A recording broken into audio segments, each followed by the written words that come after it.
Hi, it's JJ DiGeronimo, the president of Advancing Women in STEM and Tech Savvy Women, and I'm here with Jarrad Grandy from Kent ISD. Jarrad, welcome. Tell us a little bit about what makes your program unique.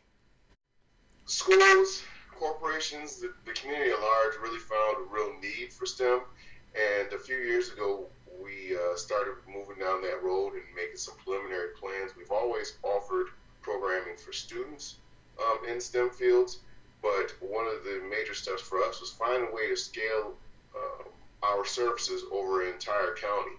We have over 120,000 kids in Kent County here, and what we came upon was the idea of having STEM consultants, and what their job encompasses is a few things. One is curriculum development, it's professional development, and then it's classroom learning labs. Now, some people use different terms for that, whether it be lesson development or lesson plan study, but the basic theory is that the staff that we hired here, they have not only a K-12 background, but also have years of industry experience in STEM fields.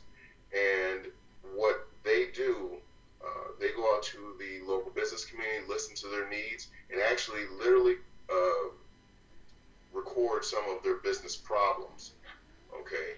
And then we take those business problems that they're facing, change that into curriculum that schools can use that we offer as free to all of our school districts.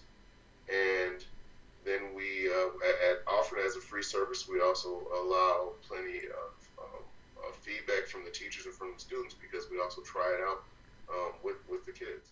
That's excellent. I love the idea of STEM consultants because you're not pushing additional work on the teachers. You're actually giving them subject matter experts to help them incorporate this new curriculum to meet market demand.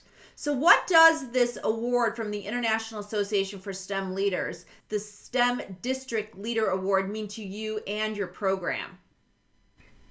It's really a validation of the work we've been doing. Again, we're not just operating from theory. We're trying things out. We're building things, and then we're testing them with students and getting feedback from students and teachers. And we're making sure that whatever we do provide not only meets industry demands, but also meets the teacher's needs, which is addressing content standards. And many times what we found is that you find resources that either do one or the other, and people really need both. Educators really do need both. Yeah, there's so many people I've already interviewed, and this is just a great methodology and framework to go about. And so, STEM is so widely used. How do you define STEM? We define it as the integration of the four areas: science, technology, engineering, and math, to solve industry problems, complex real-world problems. If it's not an integration, it's not STEM. If it's not focused on a real-world problem that students will face now or in the near future, we don't consider it STEM. That's a great point, Jarrad. So what will the STEM certification mean to you, your program, and your community? Well, beyond the validation point, it also helps us have a rigorous standard to reach for and to always constantly measure whether we're doing the right work or not.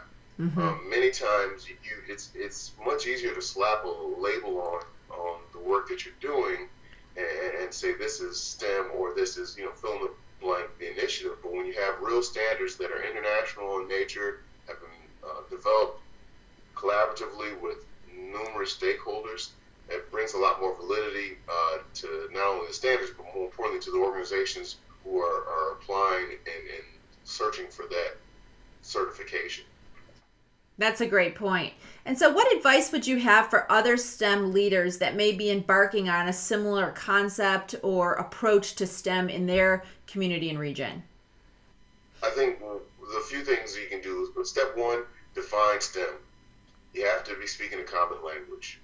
Once you and your stakeholders are all speaking the same common language, then you can start talking about what are some of the activities that need to happen and start developing plans and executing to those plans. But start with a common language. Common language leads to common vision. Common vision leads to some real excellent programming, I believe. That's really great advice. We really appreciate your time, Jarrad. We admire you for what you've already built and where you're going, and we really thank you for sharing your expertise with us today. Thank you.